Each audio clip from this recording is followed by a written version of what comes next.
Amovaha. Salutations to you all. Welcome to the beginning of another live Sangha, another live gathering. How grateful am I to be here? This much. How are you feeling? Welcome to our first guests who are joining now. Hello, dear Lake. Hello, Maji. Welcome one. Welcome all. May this be an inclusive space open to everyone. Wherever you come from, whatever gender, ethnicity, race, ethnicity, belief system, what color pants you're wearing, whatever you would do for a Klondike bar, I'm happy to have you here. Om Sahana Bhavatu Sahanao Bhunaktu Sahaviryam Karvavahai Tejasvinavadhitamastu Ma Vidvishavahai. Om Shanti Shanti Shanti. Hello. Hi, Helga. Welcome. You evolve. Of course, this place is open especially to those whose hearts are broken. And remember, we can either let an experience break our heart down or break it open. That was a Shanti mantra I just did, found in the Katha and Taittiriya Upanishad, respectively. It means something like, Om, may we both be protected, may we both be nourished, may our studies be vigorous and effective, may we not mutually dispute or hate any. Om, may there be peace in us, may there be peace in our environment, may there be peace in the forces that act on us. Welcome, Felix. Hello, Nicolas. I'd love to know what kind of space I can hold for you all today. However you're feeling, know that you're allowed to feel this way. Right now, I'm feeling just incredibly grateful for life, for having an able body and mind. I recently got back from a camping trip that really put into perspective a lot of the blessings and privileges that we have. And when we take the time to listen to our body and take care of it, it rewards us with all the good feelings and blessings of being human. Feeling that today, if any of that makes sense. Here we are on a lovely, beautiful beach. Cool breeze today, ocean air, birds chirping, seagulls abound as one flies by behind. How are you feeling? Welcome, dear Alice. Hello, Melis. And thank you, the Matrix I am, for your heart me. Om Ganapataye Namaha. Salutations to the leader of the Ganas, the remover of obstacles. May your path be cleared. May your intellect be empowered. Welcome, Pavel. You are bored at home. You're in the house bored and you're bored in the house. In the house bored and bored in the house. I get that.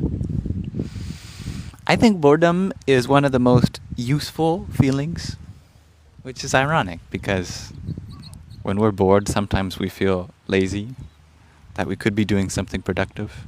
We have all these things that we could be doing, and yet we're just feeling bored.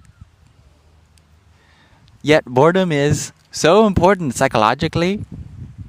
It's a time for processing. It's a time for grounding, emotional reset. It's good. Nowadays we try to stimulate ourselves as much of our waking time as possible. Do we ever get the chance to be bored? It's a privilege. Thank you, dear LJ, for your heart me. Om Saraswatiye Namah. Salutations to she who is full of waters, the divine embodiment of expression, of art, of knowledge. I am live streaming near an airport, so There's a plane taking off.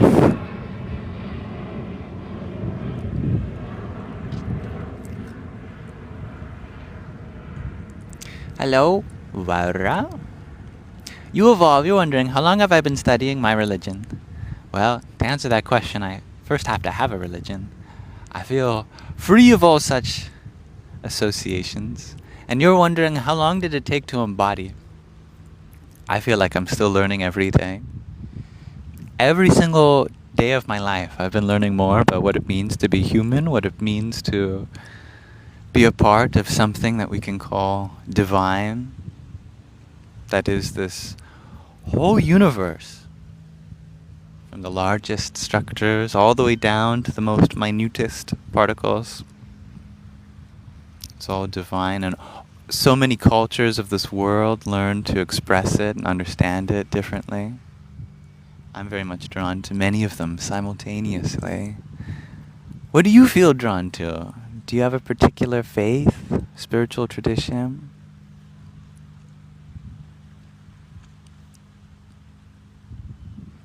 You evolve, you're also wondering, where are we in the world? We are live streaming from a beach in Canada. Dear Moon, you share, last night you experienced a father who was under the influence, who was, I'm paraphrasing just to be mindful of the filters, who was raising their voice at his young daughters. And you stood up to them? And stood up for them? You stood up for them. Wow. That sounds like an intense experience. I imagine you're still processing that. Thank you for standing up to his young daughters. I wish for them to have better influence in their lives from a father figure. Yeah. The word father etymologically comes from this root, pa, which means to protect. Father is literally a protector, etymologically. And I think we often look at protectors in the form of this external, powerful being. Maybe they're strong, maybe they carry all these weapons, maybe they're powerful. Yet I feel like the most protecting that a father figure can be is emotionally protecting.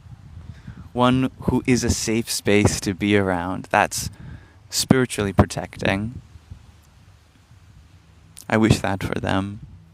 And I'm grateful that you could be that for them in that moment. Hello, Crispo. You sure last time you saw me it was snowing all around? Well, the snow has melted. Sun is in the sky. I'm so grateful for the weather. Yet, soon the seasons shall change again, and thus is the turning of life. I know the water looks so good I could just jump in. I'm afraid I'd probably still turn into an icicle. The Pacific Ocean is still pretty cold, even if it's summer. Hello, Sarah. Alice is avoiding sleep. Well, better that than sleep avoiding you. Hello, Dansuela Priya. Nice to see you. It was so nice to see you in person only a short while ago. And thank you, Nicola, for the heart me you had sent a few minutes ago. Om Kring Kalikaya Namaha. Salutations to the Dark Mother of space and time. Welcome, Limestone City Hydroponics. Nice to see you again. Dansuela Priya, you're wondering if I got an opportunity to take in the Perseid meteor shower. I did, actually. I had a very beautiful moment where I was struggling with something emotionally, and I went for a walk at like 2 a.m. down to the ocean. And I had yet to learn that it was the Perseid meteor shower, as well as something else, which I'll mention. I was feeling like I was carrying a lot of judgment and hard emotions, so I went to offer it to the ocean. And as that happened, I saw like 5 shooting stars, and I immediately burst into tears. And then when I tried to give my energy to the ocean, this like ripple of blue light emanated from my hand into the water, and now I really started crying. I felt like a Disney princess, like Elsa or something, because it's also bioluminescence time, where through movement in the water, I think it's algae, they convert their energy into blue light, and it's just it was such a powerful moment. I really felt like it was healing for me. So having like this galaxy of shooting blue stars under the water and then actual shooting stars up above, it was just such a cosmic moment. And there's a seal nearby, and it's very healing. So yeah, I just got back from camping where we saw more bioluminescence too and shooting stars.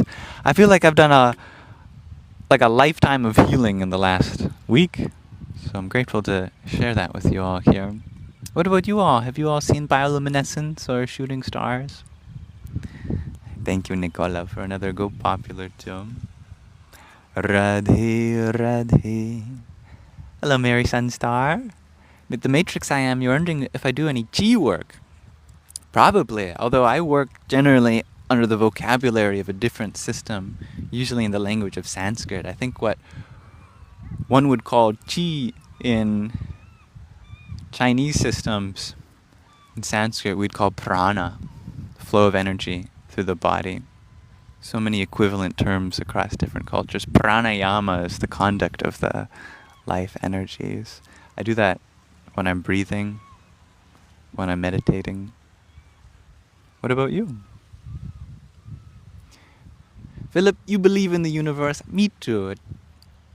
I love the universe. I love being a part of it. I love that you're a part of it too, Philip. Mary Sunstar, you're attracted to Buddha spirituality. I love that. Me too.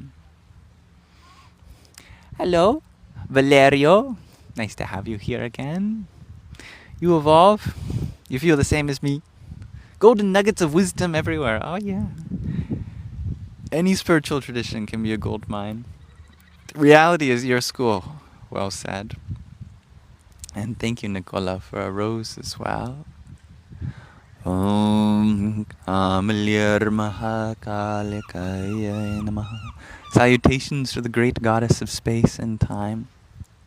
I am close to Vancouver, DJ. Vancouver is across the ocean that way.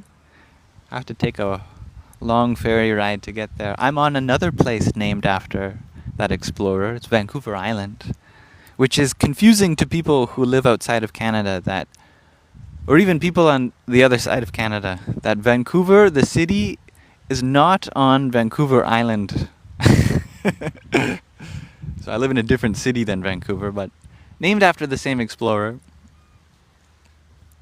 Thank you, Nicola, for your roses.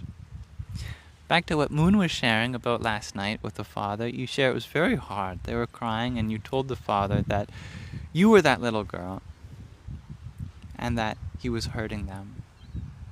That is so powerful that you saw yourself in them. And that must have been so healing for your inner child too. That's beautiful. And then you get to share that with us here. Thank you. Yeah. That's the thing about trauma, is that we can turn our trauma into healing for others. And then as others heal, we heal too, because we realize that that experience we had was no longer unnecessary suffering. You know, it's very profound in that sense. We can realize that suffering is only unnecessary until we turn it into a way to help others. Then none of our suffering has to be unnecessary. That's beautiful. Thank you for sharing this, Moon. I'm happy you like the scenery, dear Mary. Duchess, you ask, am I Buddhist? You can call me Buddhist. However, how good of a Buddhist I am, that depends on how you compare me to other people that may be associated with that label. You can call me a Christian, you can call me a Hindu, you can call me whatever you want. There's truth in all of those labels. There's also truth in being free from any in particular. Buddha is great. I love the Buddha. Siddhartha Gautama taught some very noble truths. Speaking of suffering, the fundamental principle of Buddhism, if we distilled the whole essence of the tradition down to one truth, it's the first noble truth. There is suffering. We have to acknowledge this. We live in a world where there is suffering. What unites us all as human beings is that we all suffer. We all know what it's like to go through loss, feel things change, be heartbroken, have sadness, anger, guilt, fear, disease, age.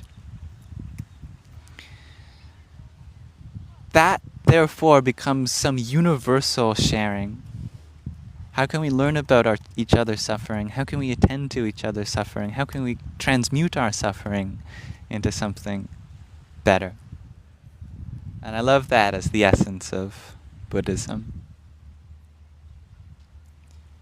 Moon, you share something you've learned is hurt people will hurt others. It's so true. It depersonalizes the pain, which in a sense is good. Because we understand that it's not their purpose in life to hurt others.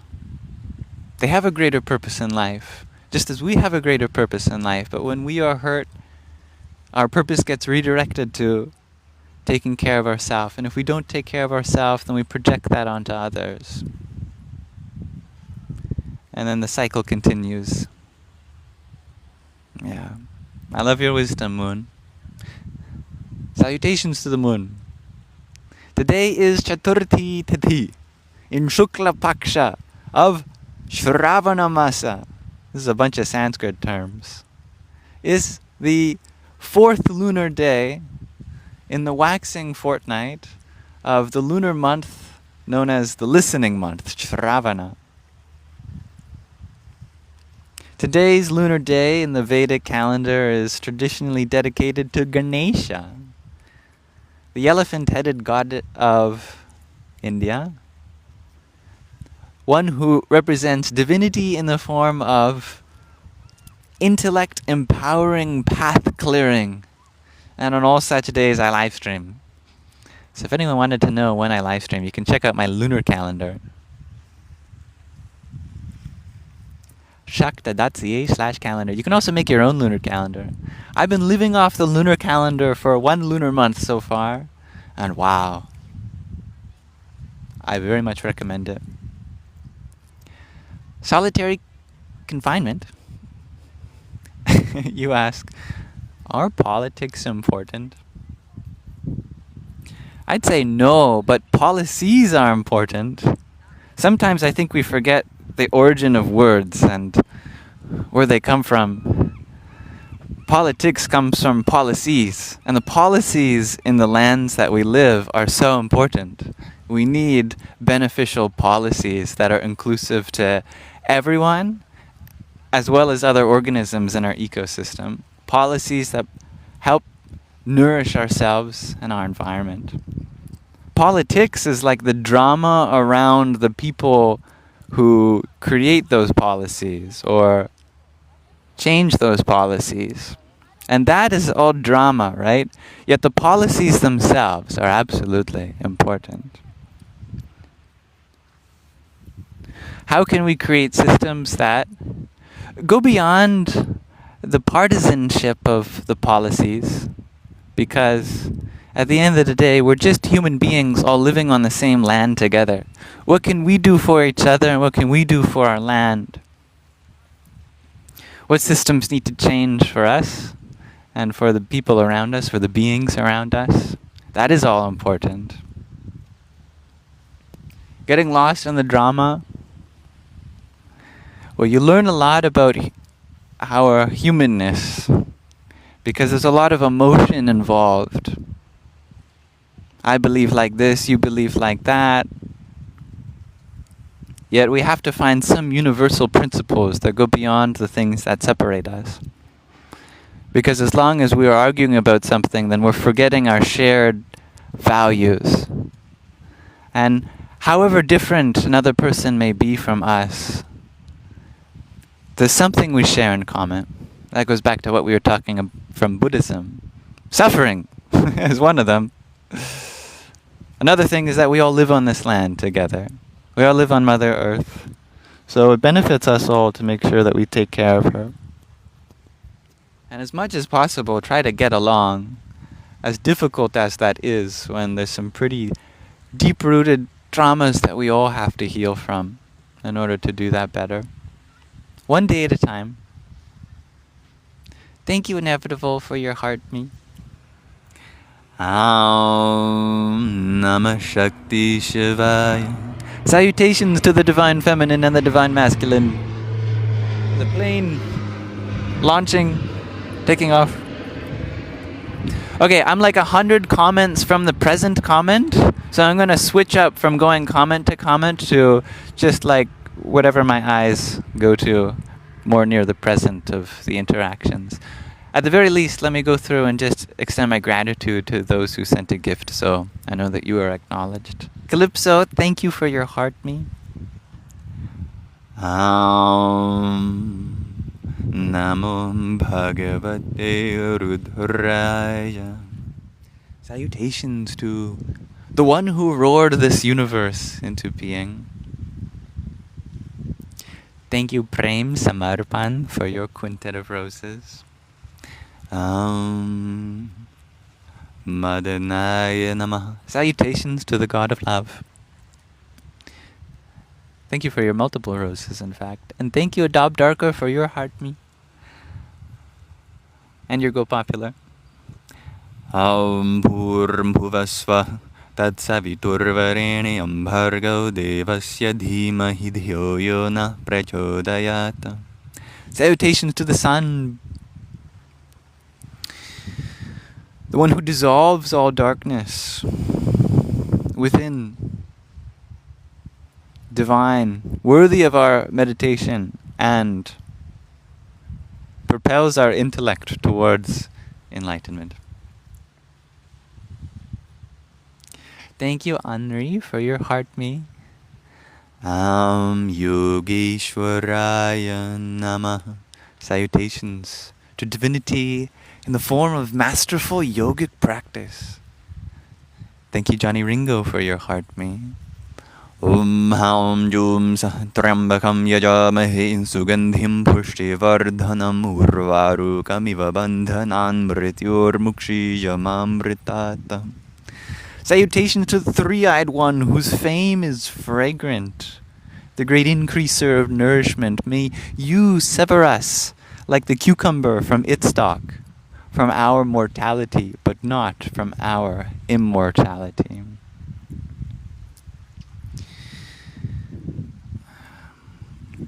All right, scrolling to the present moment. Thank you, Lightseeker, for the heart me you had sent. Om Namo Buddhaya. Salutations to the awakened one. Thank you, Jake, for your heart me. Om Shri Om. Blessedness, auspiciousness. Thank you for another rosa, dear Henri. Ram Ram. And Shakira, thank you for your heart me. Shaila Putriya Namaha. Salutations to the Divine Feminine in her form of coming from the wild, being a descendant of the mountains herself. Thank you, Stephanie, for your heart me. Om Brahmacharya Namaha. Salutations to the Divine Feminine in her independent, spiritual, path-focused form.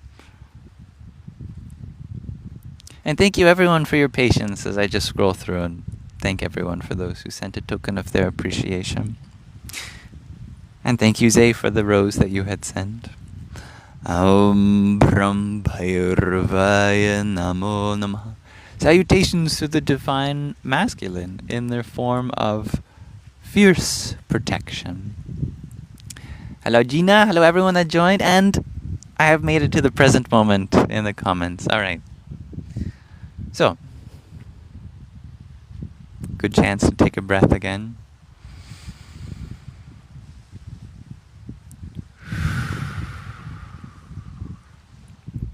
How are we doing today? As always, may I be a humble host for this live stream? If there are any ways in which I can be more inclusive, take accountability, let me know. I am just as human as all of us.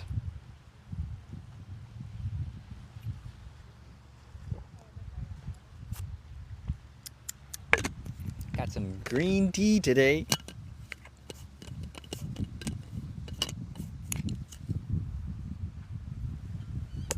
Anyone else drinking tea at the moment?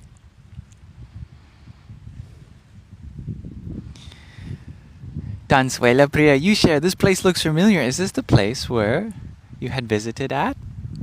It is the same coast. Ultimately, if we follow the island many kilometers. It's kind of on the other side, though. There's that bay that you were staying at, and then on the other side of the island by Sydney. We are here, very same ecosystem, though. So right now we are facing, the live stream is facing east. The beach that we were at together was facing west. Ava Nora, you share that a small moth just landed on you. Well, how magical is that? A good sign, I think. These little beings said, hey, I trust you. How are you? A moment of vulnerability. You are a safe space. I love that. Welcome, Terraspar. Terraspar, thank you. Terrastar. You always humble me with your kind words. Dear Gavin, you're wondering, what are we talking about?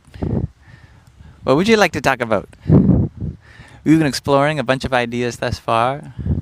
Talking about the moon, Buddhism, suffering, forms of the divine feminine, masculine. The moth was very magical. I'm happy to hear that, dear Ivanora. Gavin, you're wondering, how does the water smell? And no, you don't have to gift for me to answer. The water smells very fresh today, actually, yeah. Some days it's more decomposing than others. Yeah, I like the smell today. Dear Prem Samarpan, you share, the temple or yoga studio you were preparing for 45 days is now open. 45 days, my goodness. And you thank me for the vibes that helped you stay grounded and humble. Really? I'm so blessed that I could have been a part of that process, even indirectly through you. That's beautiful. Did you go through a whole consecration process? Buildings, institutions, they're like living beings. To channel forth life into them is important and maintain them.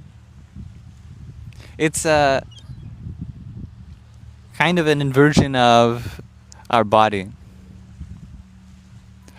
Because we make offerings to our body, we make sure we maintain the body, we take care of it like a temple. So too, temples, buildings in general, they are bodies, they are homes for us to take refuge under. Vastu Devata, household divinities that live there.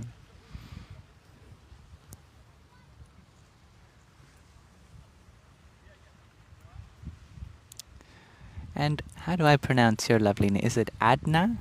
Adna. You share, my appearance is calming. Well, that's good. I'm glad my appearance isn't upsetting.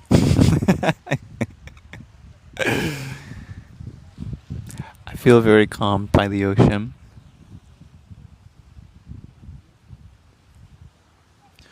Om Namah Shivaya. Ziffer, you share how Buddhism is a lot like Christianity. You're Catholic, but I seem very chill. I love that you find the similarities between Buddhism and Christianity. I see them too. Yeah, I feel like all the great saints and religious figures and divine beings would be great friends with each other. You know, there's an anime of the Buddha and Jesus living together in Japan. What's the name of that? Does anyone remember?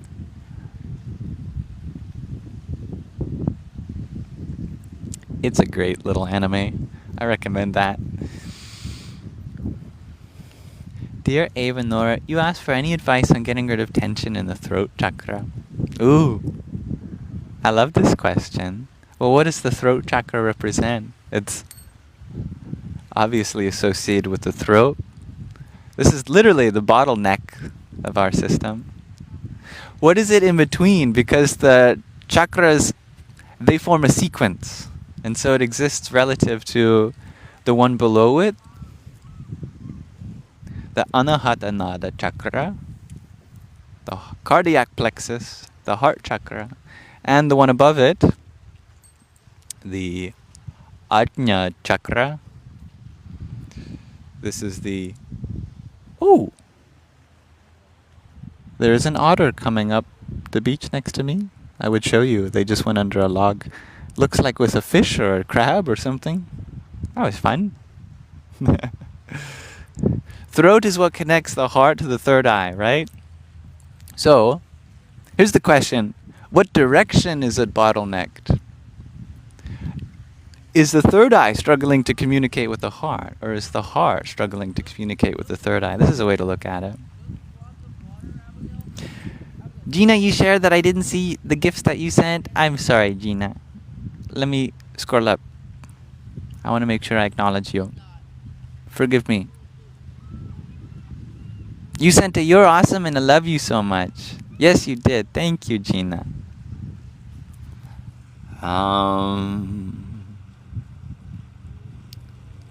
Chandraghantaye Namaha.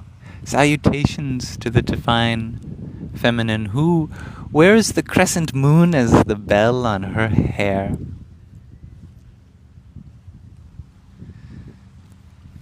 So are our energies struggling to come up through the throat, or are they struggling to go back down the throat? Well, what's the difference? Well, our divine masculine is up here. Our divine feminine is down there. Is the divine masculine struggling to communicate with the divine feminine, or is the divine feminine struggling to rise to the divine masculine? What would that mean? What would that mean? Well, the upwards direction is all about building on foundations to come from a place of deep subconsciousness, processing it, learning to become independent through it, finding love and wanting to express it. Is that the direction? Because if that's the direction, then in order to communicate through to the third eye, we need a vision. We need a commanding vision. And actually, the name of the third eye chakra in Sanskrit is Ajna, which comes from the root Jna, which means to know. So actually, it's the chakra of knowledge. So we have to know what our vision is. We have to know what we're going to do with our purpose. We need a very powerful vision, a powerful model to guide our energies forth. We need to see it clearly. We need to have a plan in place. What is it that you wish to express? How are you going to express it? What purpose is it going to be for? Because if we just want to try to express ourselves, but we don't know what for, then of course we're going to struggle with that bottleneck there. If we have all this insight, we have all this knowledge, we have all of this higher awareness, but we're struggling to ground, connect to the heart, because we've forgotten love. And that's the bottleneck in the reverse direction. Then, to get the third eye to communicate to the heart, to open up the third chakra, we need to ground it in the direction of love. We have to remember that the spiritual path isn't just about enlightenment and exploding our consciousness and gaining higher powers. We need to ground it with love. Remember. How great is our spiritual insight or wisdom without love? That's what it's for. How can we turn our insights and revelations into an unconditional form of nourishment for others? Then our throat chakra opens so we can express ourselves lovingly, compassionately, to dispel fear and suffering. I hope you know what to do with those two ways of opening the throat. What if it's both ways? Then you do both. Yeah.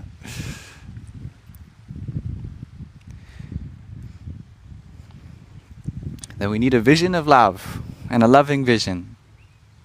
That's what connects the 2 points that the throat chakra is between. Namaste. R3G0.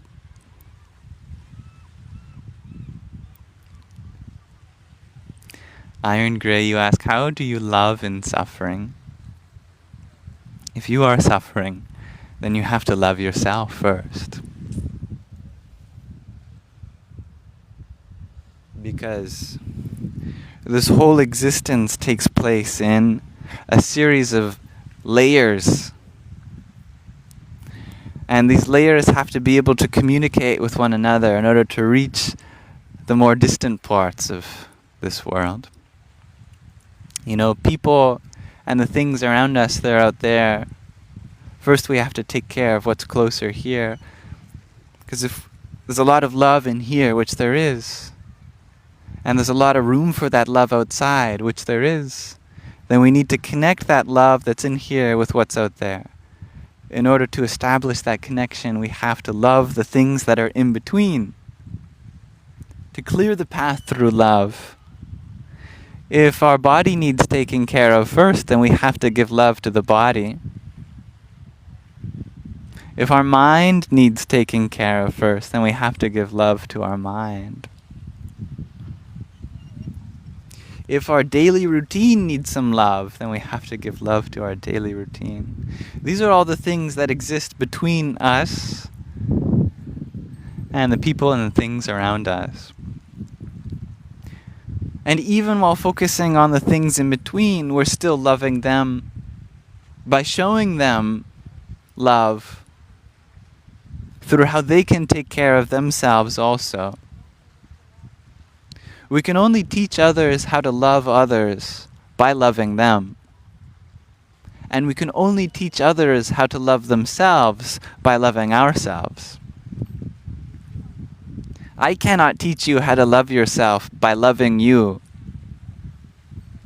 I can only teach you how to love yourself by loving myself and showing you what that does for me. No matter how much love we receive from the people around us, it'll never be enough for us to teach ourselves how to love ourselves. Only by being around people that love themselves enough can we learn how to love ourselves enough. That's how we love in suffering.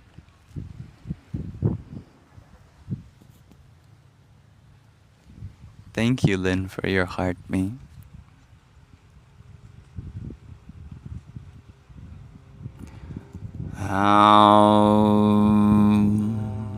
Kushmandaya Namaha. Salutations to the Divine Feminine as she who ignites the spark of the sun.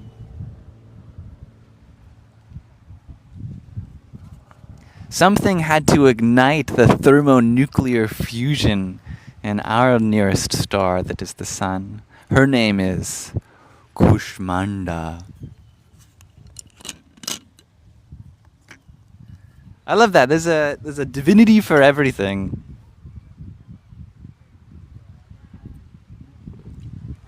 The goddess of solar ignition. Powerful.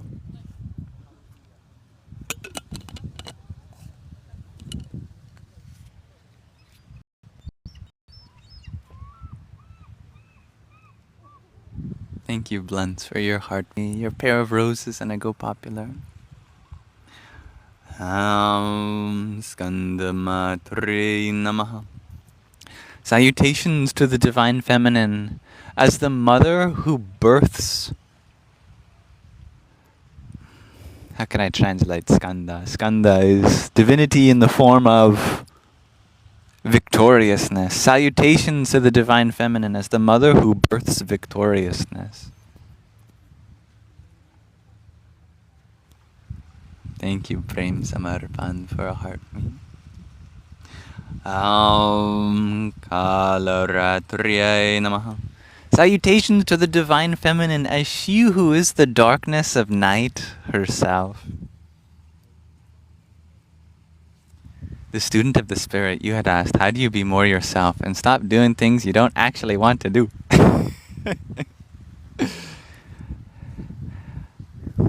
I'd understand that the being that you are is composed of many different systems that can either work together or against each other. And oh, there's the seal, just hanging out on the beach next to me. Can you see the seal? There's a seal. Where? Right there. Do you see the tail? Head?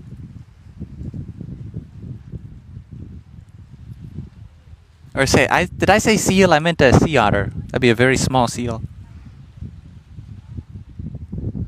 Just hanging out. Going back to the water. Well, see you later, sea otter. That was fun. I like your question, the student of the Spirit. What you're describing is you have different systems within your being competing for your willpower. Because right now your willpower is being used sometimes for one system that betrays another system. Because you're doing things you don't actually want to do. So who's the part of you that's doing those things? And who's the part of you that realizes you don't want to do those things? Because those are two valid parts of you.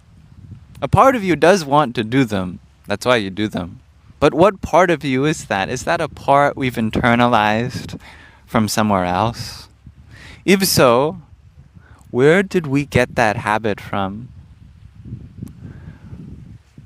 What other part of our experience has impressed upon us this habit? How can we analyze our connection to that part of our life?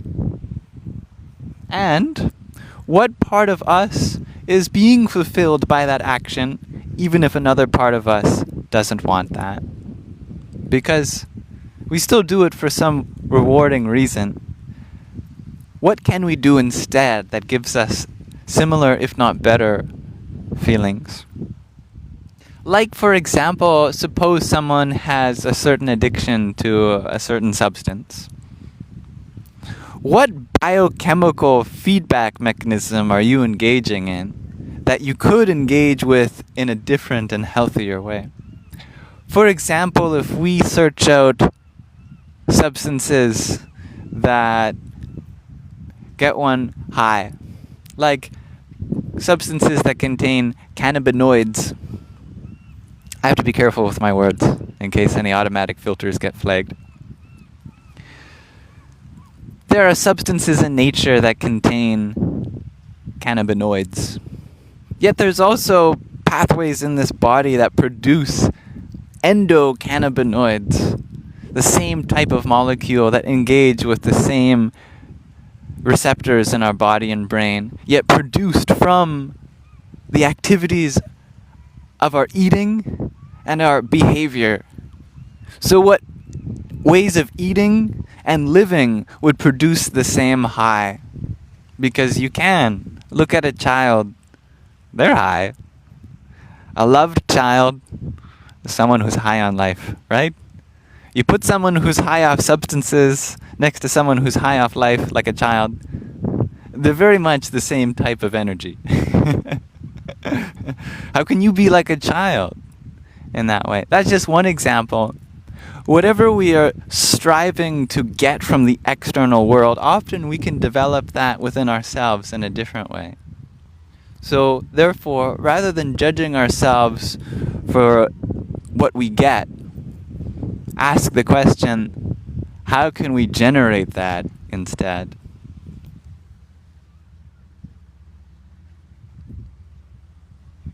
Thank you, Chris, for your heartbeat. Katyayanyay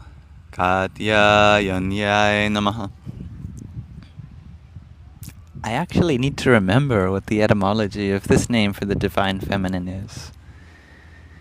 It's one of the Navadurga, one of the fierce forms of the Divine Feminine.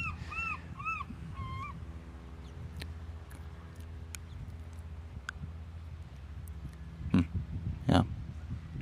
Something for me to research.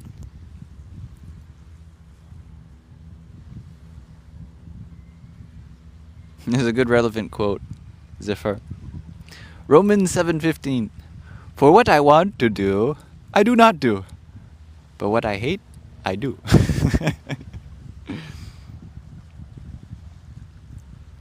One way that I really like to look at how we get into these systems of trying to get something from the world that we naturally can create within is to look at an analogy with electronic circuits, namely DC circuits, where the energy is meant to flow in one direction. There's this beautiful term in electronics, I also need to remember what it is, and it essentially states that whatever the purpose of one electric circuit is, if the current runs in the opposite direction, it'll produce the opposite effect. Like, a microphone is meant to convert vibrations of air into electric voltage spikes. Yet, if you run that same current in reverse, then it becomes a speaker, because a speaker converts electric spikes into vibrations of air. It's actually the same circuitry under the hood, just the current is running in different directions. Or another example is that a light bulb, or an LED specifically, converts electricity into light. Yet all LEDs are also sensitive to light, that when light is shining on them, they produce electricity. And there's another plane passing overhead. Taking off. Best wishes on their travel. And this fascinated me as a kid. And indeed, that's what solar panels are, is a specialized LED-like components that just do the same thing in reverse. And there's lots of examples of this in electronics. Yet, we're also, in some sense, a being that has current passing through it. Maybe in more metaphorical ways, in the sense that I mean. Yet, I believe that same principle holds, that we can use the same circuitry either direction. It's just that the components themselves might be specialized more for one direction than another.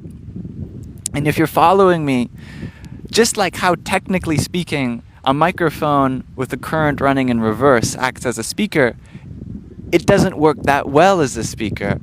You can, if you really pump electricity through a microphone, it will generate a sound. And I accidentally did that once, and I fried my father's microphone, not before hearing my music play out of the microphone, and I was astonished.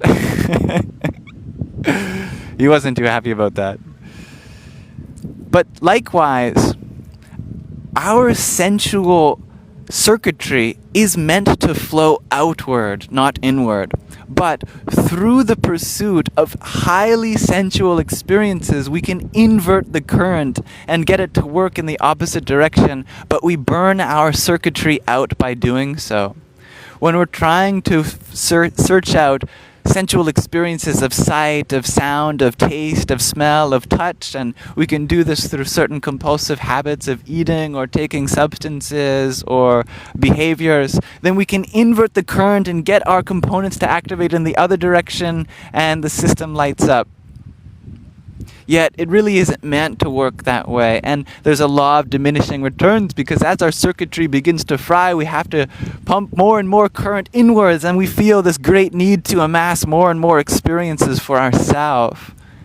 And then we accumulate things over others, and it becomes this feedback loop That's really hard to break, and that's addiction, and that's compulsive behavior, and that's what we see in the people at the top of this world who are trying so hard to amass things for themselves. They forget that their purpose in life is to do the opposite, to take what's inside and diversify it outside, to take our gifts that exist within our inner treasury and share it outside, instead of trying to accumulate sights and sounds and tastes and smells and feelings for our own personal benefit. How can we create beautiful sights and sounds and tastes and smells and feelings for others? How can we use our senses in the reverse direction? How can we use our eyes to look for places where we can be of help? How can we use our ears to listen to people? How can we use our sense of taste and smell to create moments of sharing and culture and connecting, bonding with the people around us? How can we use our hands to hold things for others? When we use our senses rather than something to indulge in, but something that assists us be of service to the world that we're a part of, then the same circuitry lights up much easier, and we get all the same biochemical feedback of all the great chemicals that our body is capable of producing: serotonin, dopamine, endorphins, oxytocin. And yet from the things that we do for the world rather than what we receive by the world. And I believe this is how we invert the system of doing the things that we do not want to do and do the things that we do want to do. And that was a bit of a long-winded answer. Thank you for the question. Thank you for listening to my answer. I hope that it's helpful. Thank you, dear Kira, for your rose.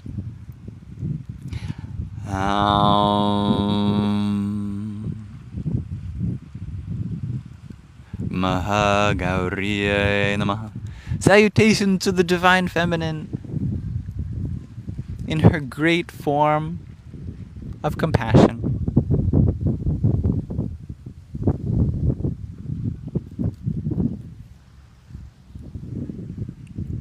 Thank you, Mark, for the pair of roses you had sent also. Siddhidatriya Namaha. And this is the most powerful form of the Navadurga. Salutations to she who is the giver of spiritual power. If you ever want to become a very powerful person, let nature invest her wisdom, her strengths in you. The more you connect to Mother Nature, the more you connect to the women around you, she will grant powers. It's true. A really well cared for woman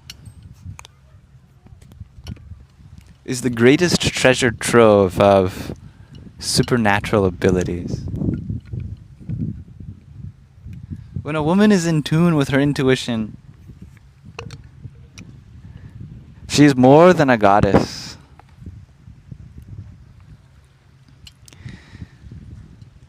And when you are in tune with a goddess, then you approach divinity also. This is the great secret in the 9th of the Navadurga, the 9 powerful forms of the goddess that we've been chanting.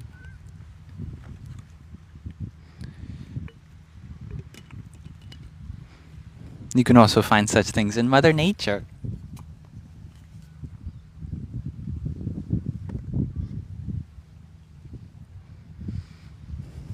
Thank you for your roses, dear Mark.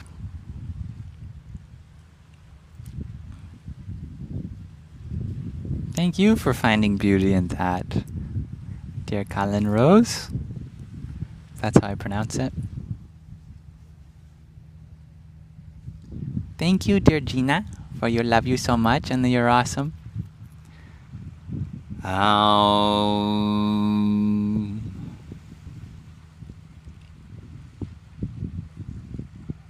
Shri Mahalakshmi Namaha.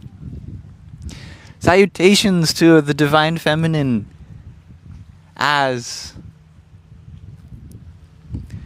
the all-inclusive seer of abundance. Mother Nature is medicine for us all. Thank you for saying that, dear Danswela Priya.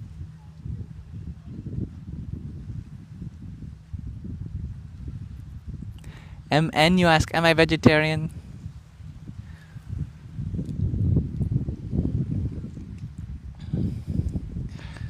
I find that this question often opens a lot of doors that we can quickly go down a rabbit hole in.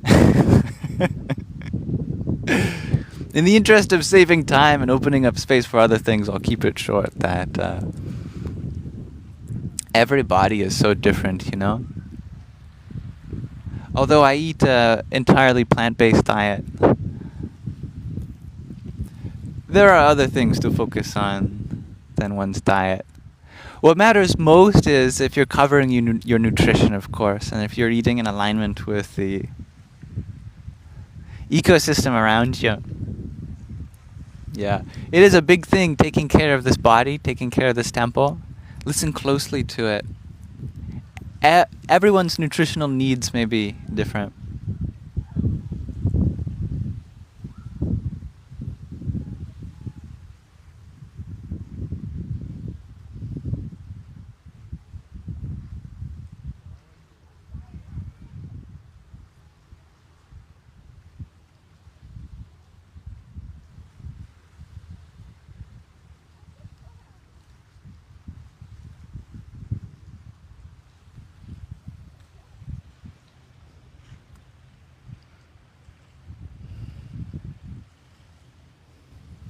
So peaceful here. How are you feeling, my friends?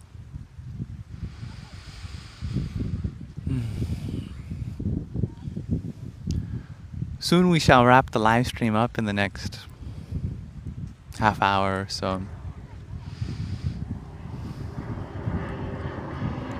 Really grateful I could come out here today, though.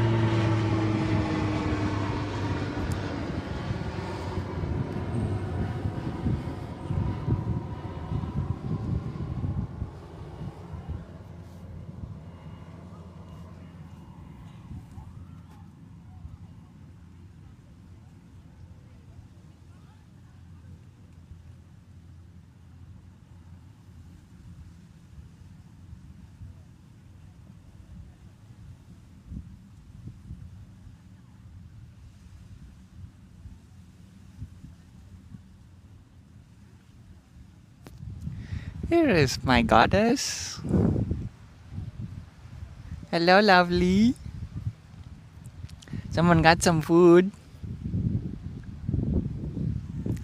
Speaking of, providing offerings to the temple of the body. Let me guess. Pho? Yeah. She likes her pho.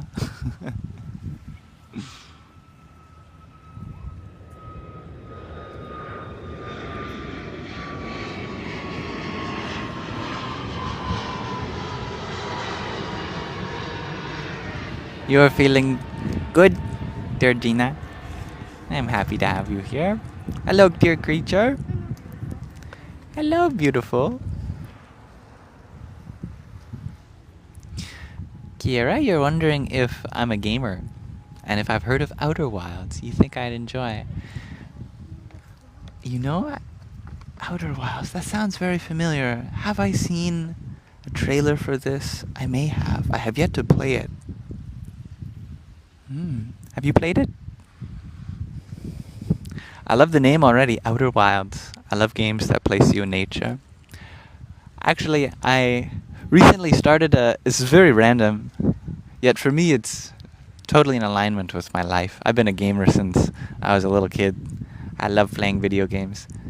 I took a huge break from playing any, yet I created a series that we have 2 episodes in, and I'll be recording another episode soon on my ASMR YouTube channel where we play through Minecraft.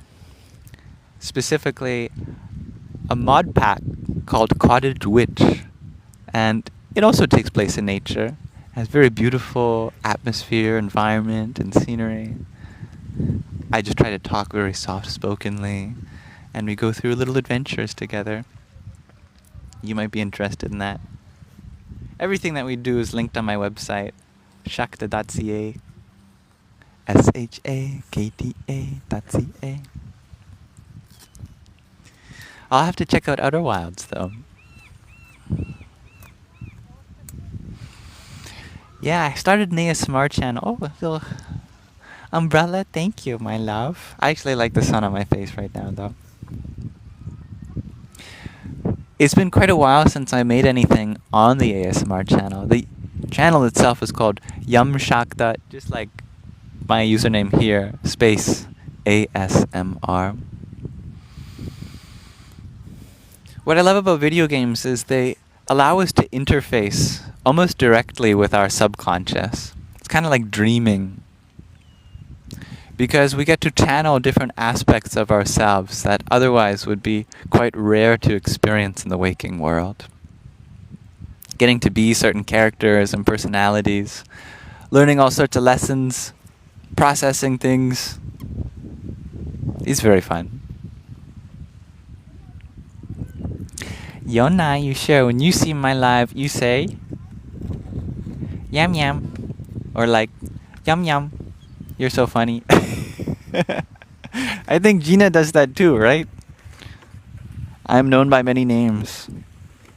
Yammy Yam, Yamathy, Yamuel, Yamson.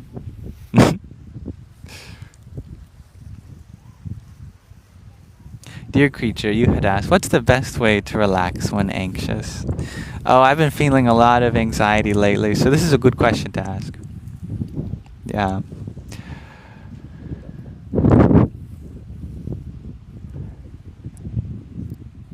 There are two things that come to my mind immediately. The first, take solace in a loved one. If you have someone that loves you dearly, and they have the heart space open to it, share how you're feeling with them. I'm so grateful for my beloved who sits off camera, as in the last week she has helped me with a lot of anxieties that have overcome me. That and my mother and my friends. Oh, what a privilege and blessing it is to have people that you can talk to, affirm you, help understand what you're going through their experience. This is what we're meant to do. Sometimes it's difficult if we feel like a burden, because who wants to receive a bunch of another person's negativity? Yet, it's a big difference between someone projecting their negativity onto you and sharing it with you in a space of love and consent. And that's what friends and family are for. That's one thing that's really helped me. And the second thing, which is especially helpful for those who have to look for other ways than that, is treat yourself as a beloved. You can talk to yourself as though you were your own child. Or you can talk to nature herself as your mother.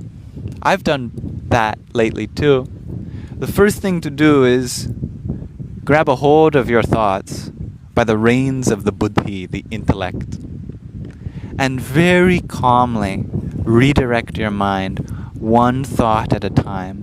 Take each thought and reframe it, reflect on it, and change that thought. And that has been so incredibly helpful. Every time this last week when I was feeling my mind filled with anxious thoughts, and I did that, I slowed down my thought process and went one thought at a time, carefully deconstructing it, asking, is this true? Where does this come from? What's the intention behind this? Where does it actually come from a good place? What can I do for myself? How can I seek help? That has calmed me down every time that I've done so. going for walks and doing that at the same time, speaking to the moon, to the stars, to the ocean. Mother Nature holds us in her arms.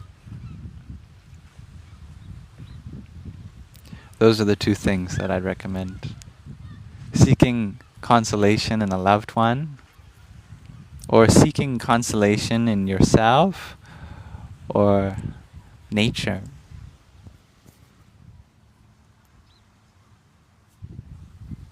Thank you for your question, dear creature. And if you're feeling anxiety now, remember that it's coming from a part of you that loves you. You know how people say that anxiety is lying to you? Well, sometimes that's helpful. Other times, remember, it's coming from a part of you that's learned how to protect you by being a little dramatic to grab your attention. And the truth is that sometimes it really does need your attention. Like, for example, in my case, a lot of my anxiety was coming from my health, how I felt in my body. Something was saying that something's off balance. We need to take a look, figure out what's happening here. So after a lot of introspection, carefully redirecting my thoughts, bringing myself into a calm state where I can ask what it is that I can do to bring my body into balance, eventually I realized that there's probably a couple things that I could do. Like my electrolyte balance, because I realized that for 3 days I think I had been eating foods that had like no salt in them. It's a funny thing. If anyone's ever feeling like I was, it's a good tool to remember. Your electrolyte balance can absolutely affect how you're feeling. It's funny how today we demonize salt. Everyone's trying to lower their salt intake. Well, that's true for the majority of like American diets. Yet, if you're someone who eats in a different way like I do, actually you need to make sure you're getting enough salt. Because if you're like me and all you eat is like rice and veggies and fruit, there's like no salt in that. So if you go 3 days without an essential neurotransmitter, your body starts to get a little imbalanced. So I had some salt. I felt a lot better. And it's not just salt, like in general it's sodium, right? So you could have baking soda too, because that's also sodium bicarbonate.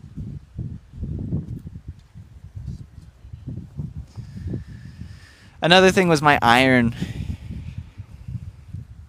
Making sure that your iron levels are appropriate. I had an iron supplement yesterday, and like within a few hours I felt like a normal human being again. I honestly felt like I had gone through a kind of reincarnation, because I was like, am I dying?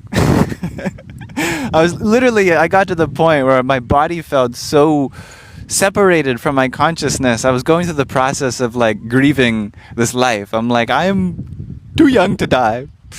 I still have a lot of things that I want to give my love to and heart to. Is this the end? You know?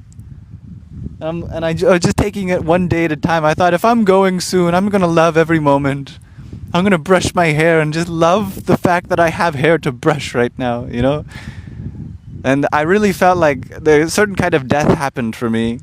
Because after like 3 hours after taking an iron supplement, I'm like, wow, I live in heaven now because I feel like I have life again. Honestly, you know, I'm kissing the ground like, okay, we're back. But sometimes you need those lessons, right? And I'm grateful for that. Sometimes you need to feel like you're going so that when you come back, you're like, wow. Every day now is a blessing, is a privilege. I feel like I'm in the afterlife. But sometimes it's as simple as that. Are you getting enough sodium? Are you getting enough iron? How's your minerals? B12. You know, when someone is depressed or anxious, most of the time we send them to a psychiatrist or a therapist. Believe me, that's all super helpful. Yet I feel like a significant amount of the time, what if you sent that person to a nutritionist? because so many imbalances are biochemical, right? Has a lot to do with the very building blocks of all of our chemicals that we get through our diet. You know, there's like how many vitamins and minerals or essential nutrients, and almost every single one of them can be responsible for anxiety or depression if you're deficient in any of them. So a super simple fix to anxiety, depression is making sure you're getting all of your nutrition. And of course, if there's trauma involved, there's clear indications of it being related to an experience of our past, then absolutely seek professional help in the form of counseling and therapy as well. Yet if it's coming out of nowhere, like if everything in your life seems like it's going okay, you know, you're able to exist as best as you can mentally, but physically, you know, it's creating all these sensations that's giving you anxiety and you're not sure what's happening, then absolutely look into what you can do to care for your body in another way.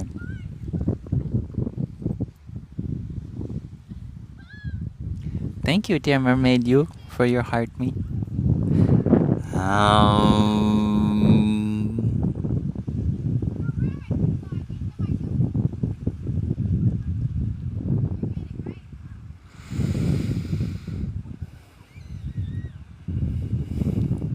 Namo Bhagavate Vasudevaya.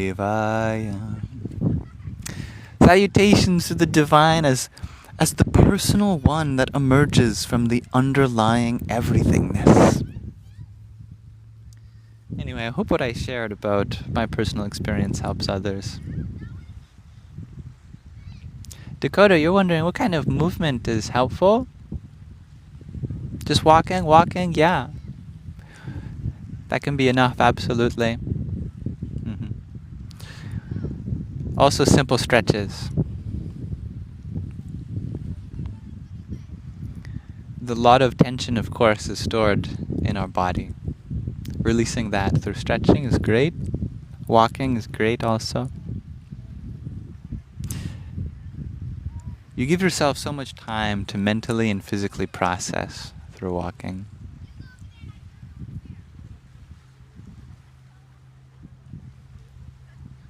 Hello, dear Aileen. Right now I am feeling, honestly, so wonderful. And what a privilege it is to feel like that. How many times in my life and in our life can we honestly say we're feeling wonderful, you know?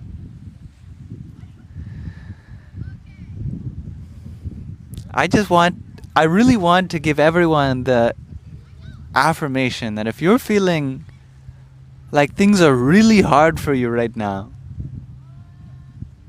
and you question whether it's possible to feel anything ever close to wonderfulness again, I want you to know that it is. It really gave me a lot of perspective and insight this last week when I was feeling quite low. I realized so many people are feeling like this, and if you're feeling like that, I get how impossible it feels that anything could change when it feels like you're doing everything you can. You're just trying your best to survive and stay as sane as you can. And you're living one day at a time, just trying to get through it. I want you to know that absolutely there are so many things that we can do to get better. Even if you spent your whole life with some chronic ailment, addiction, trauma, there is infinite possibilities for you. There is always a doorway somewhere around you or within you to unlock, to come through the other side of this challenging experience. Even if you feel like you've been in it for years, or that your life isn't worth saving, or that nothing can be done. Something can be done. Your life is worth saving. Healing is possible. I want you to believe that.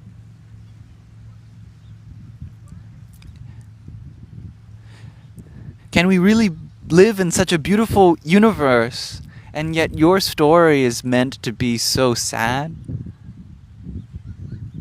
Of course the universe has a better story written for you. You just have to take the next step to write it. Because your story isn't fully written for you, it's also written by you. You can write yourself out of this.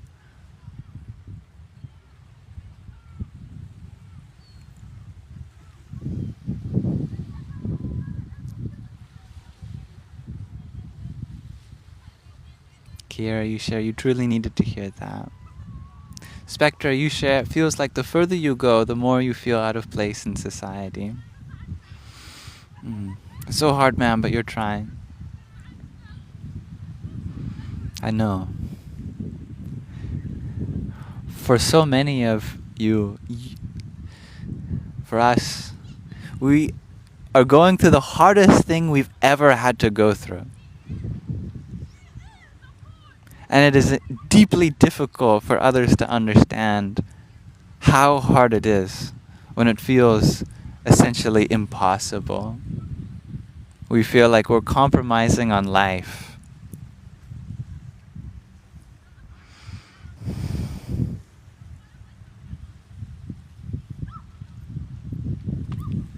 I just have such a important message to share that's like gleaming out of my heart right now for all of you, because I feel this great love for everyone who is suffering, and I feel this great blessing that it's always possible, because that's what I experienced myself. And you're right. Maybe I have no idea what you're going through in particular, but I know what it's like to question giving up. And I know what happens if you don't. Because I've gone through that in my life many times before. And probably you have also.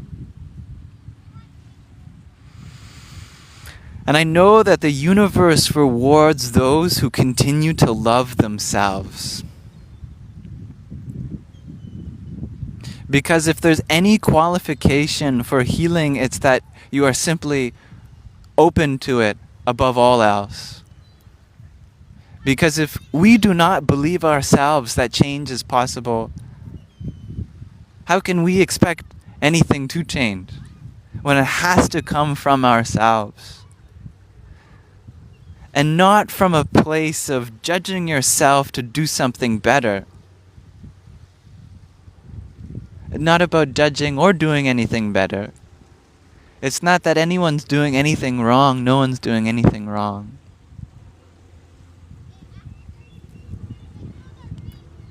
If anything, it's about forgiveness for how you're feeling now.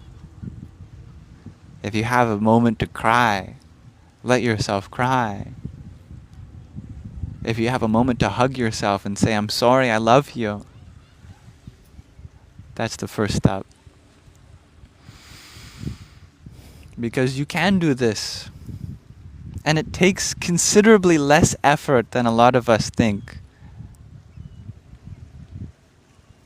Because the more we resolve within ourselves that we will do anything for ourselves out of love, then you know that you've made the commitment to never give up.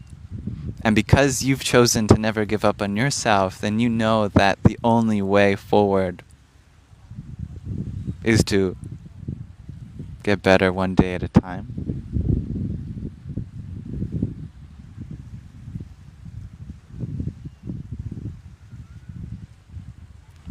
I feel on behalf of the universe, the divine saying, I love you.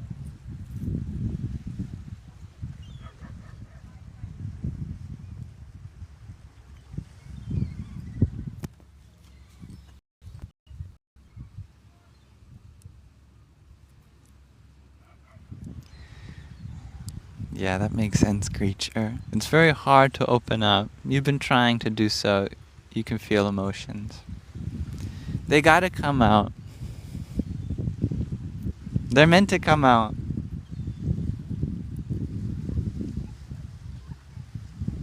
Emotions themselves are like supercharged balls of energy that have been growing. And actually, the longer we've held them inside, the more powerful they get. And the more powerful the release is, because all of our healing is stored inside. You imagine this like glowing orb of electrifying energy of many different colors. This is our internalized emotion. And rather than feeling like the more we repress our energy, the more healing we have to do, the more we've been derailing our system, breaking it down psychosomatically, actually, the more we've been brewing the most potent healing elixir. We just have to unscrew the top and boom! Magical potion!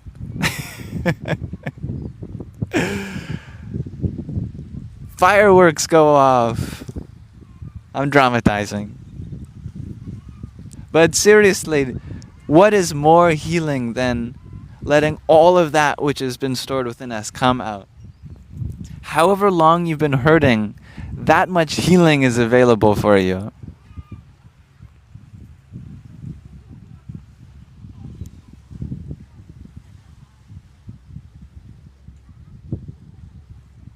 You sure you want to open up? You just can't for some reason. Well, open up to the reason that you can't. Before you can open up what you want, what prevents you is what you have to open up to. It's very beautiful like this. If we struggle to accept something, then the first step in acceptance is to accept that we can't. Which sounds like a paradox, yet there's these different levels of our mind. Whatever level we have the most access to accept, that one we have to accept first, and then the layers part for us.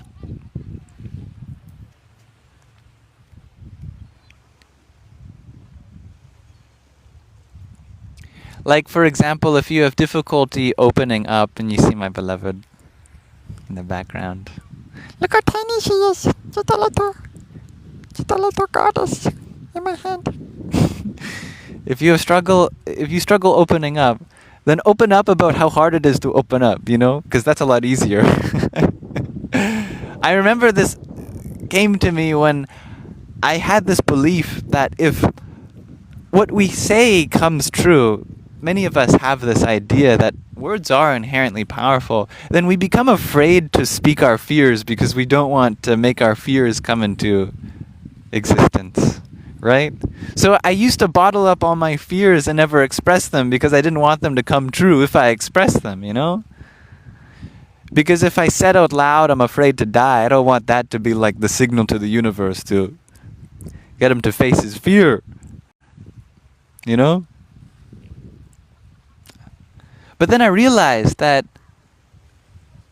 if you're afraid to express your fear, you can take it one step back and just express the fact first that you're afraid to express your fear. And I realized that I was comfortable doing that. I remember when I was younger, I had this great fear of death, and so I would never talk about it because I didn't want it to happen. Even to myself, even in privacy of being in nature, for instance. But then I realized that I needed to process it, but I had to do it in a more creative way without triggering myself. And I realized the way to do that was to first express out loud that I was afraid to talk about it. So I stood underneath the moon and I said to the moon, I'm afraid to talk about my fear of death because I'm afraid that if I talk about it, then it will happen. And I want to be able to talk about it without feeling like I'm going to manifest it. And for some reason, I could say that no problem. It didn't scare me to share that because I wasn't directly talking about it. But then that allowed me to open up to then talk about it. We can get very creative with our healing. Okay, thank you, dear Kyle. You sent a lot of roses. I am grateful for you.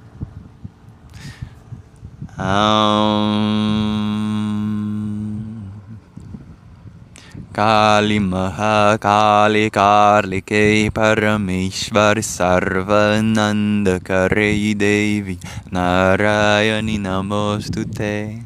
Salutations to the great goddess of time,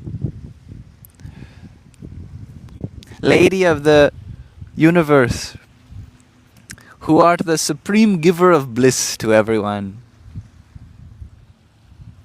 She who sleeps as the stillness of the ocean before creation. Salutations to her.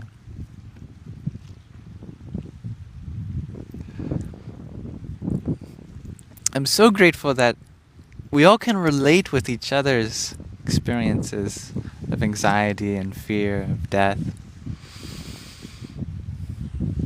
That's what's so healing for me, to be able to talk about these things, so thank you. Thank you, Lydia, for the quartet of roses that you had sent earlier. Namah Shivaya. Salutations to the auspicious one.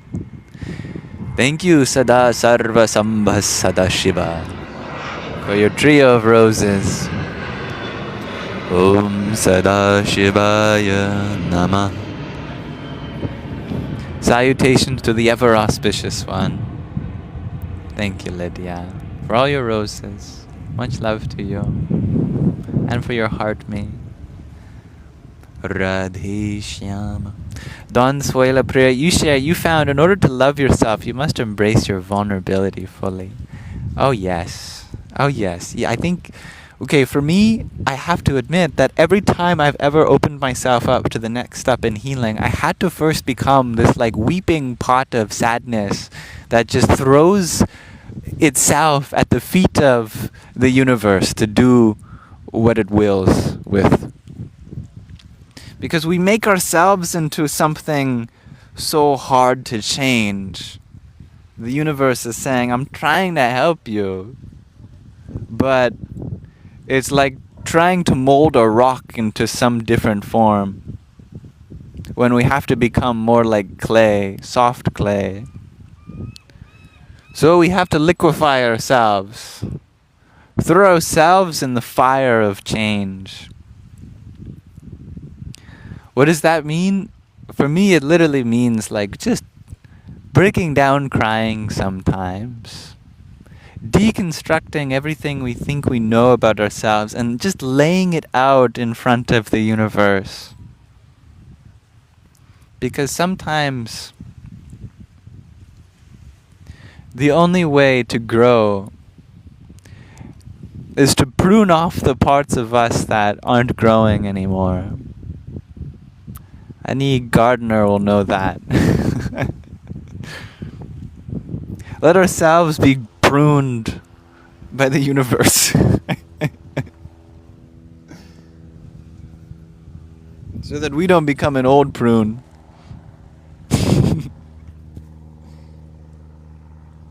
You know, fun fact, I feel like this is a very healing fact for many women. There's a lot of stigma surrounding the way this word is used. There's a lot of judgment. There's a lot of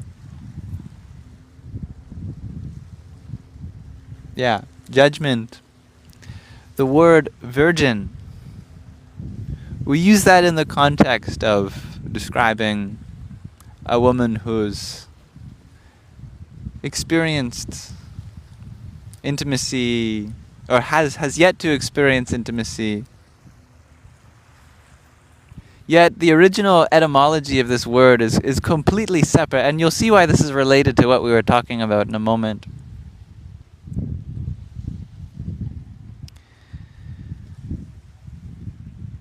Because it used to be a very empowering divine feminine word, something that can apply to every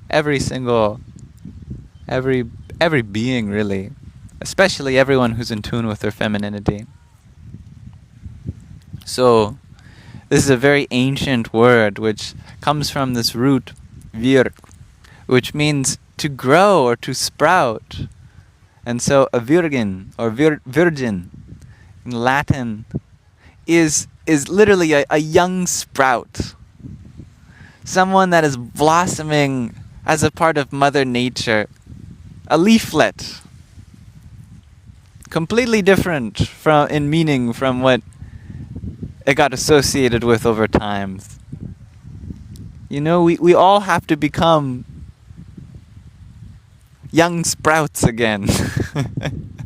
And even a very old tree, when pruned in a certain way, creates young sprouts of itself again. And we can imagine a tree that gets cut all the way down to a stump. We might see right in the middle a young sprout emerging again. Sometimes we have to do that to ourselves. We have to chop down the parts of ourselves that feel like it stands so tall, that we've had to build up to survive the elements of life, and begin anew in a certain sense.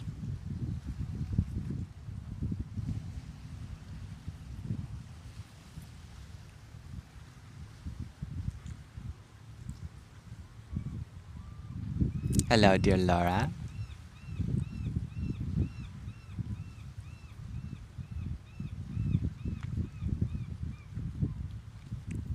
Yeah.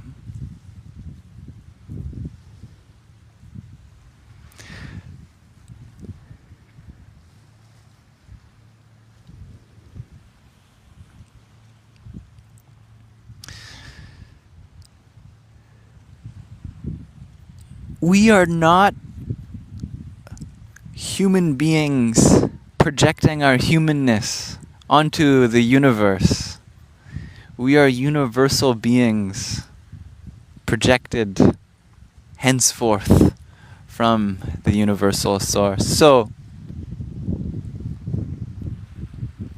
it is not that we project masculinity and femininity onto the universe. It's that the universe projects itself into us through the cosmic principles of masculinity and femininity.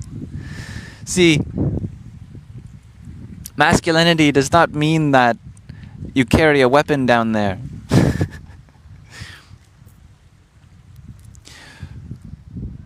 Nor does femininity mean that you have to be fragile, or any other stereotype we associate with our bodies or the roles that they have played in our society. The definition of masculinity in this ancient language of Sanskritam is Shiva. Shiva comes from the root Shiv, to lay down. Shiva is the one that lays down. This is the masculine. The definition of the divine feminine in Sanskritam is Shakti, coming from the root Shak, which means to energize. So, whatever form of life we are masculine by being restful, by being open to the spaciousness, letting ourselves be present in it, letting the space be as it is. It has the quality of holding.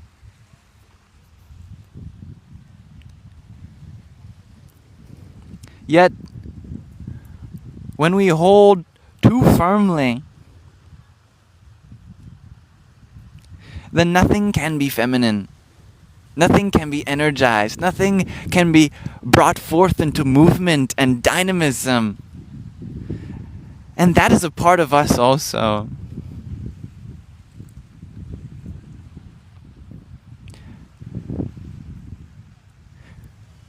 Being a human in motion, being a part of the activities of life, is what it means to be feminine. and letting it all be. Finding a kind of stillness amidst all the change is what it means to be masculine.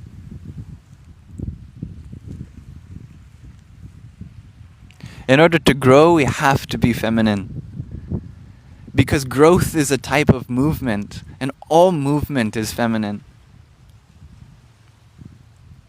And in order to find the places that have the most potential to grow, we have to be masculine. Because when we're always moving, we're always changing, then when do we ever get a chance to really see ourselves fully? To be with ourselves long enough to understand where else things need to change. So we need to, as human beings, be both masculine and feminine. Masculine, in terms of healing, means being there for yourself.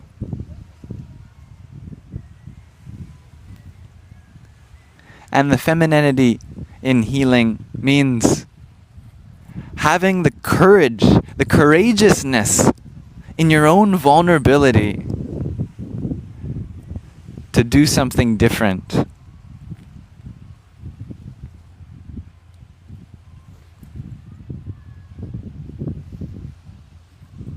Especially if it forces us out of our comfort zone that we've built around us.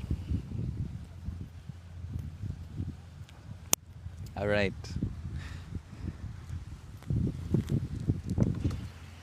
Thank you, Lydia, for your little crown.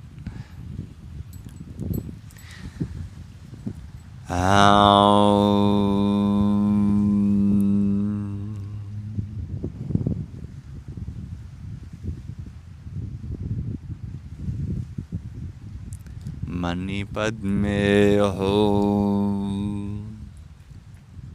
Om. The jewel at the center of the lotus.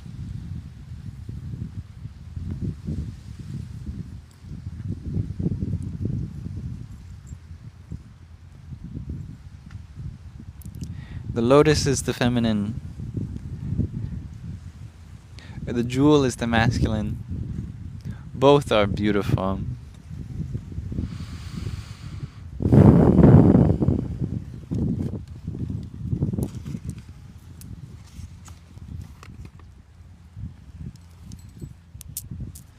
Let's end with a short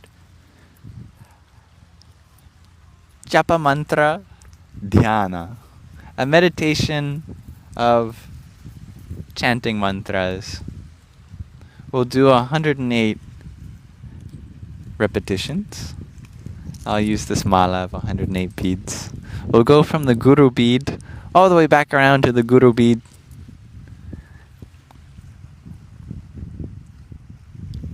And for this one, we'll chant the name of the unity between the divine feminine Shakti and the divine masculine Shiva. The mantra is Om Namah Shakti Shivaya.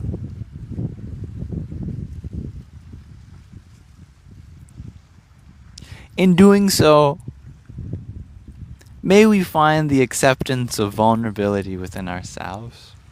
May we find blessedness, auspiciousness, growth, and evolution. And may all of us feel like we have the ability to understand ourselves enough to know what to do next. For ourselves and for the world, anything is possible.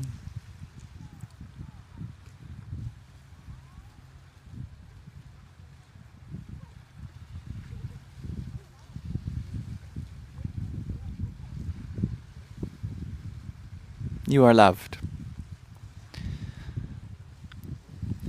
Om Namah Shakti Shivaya.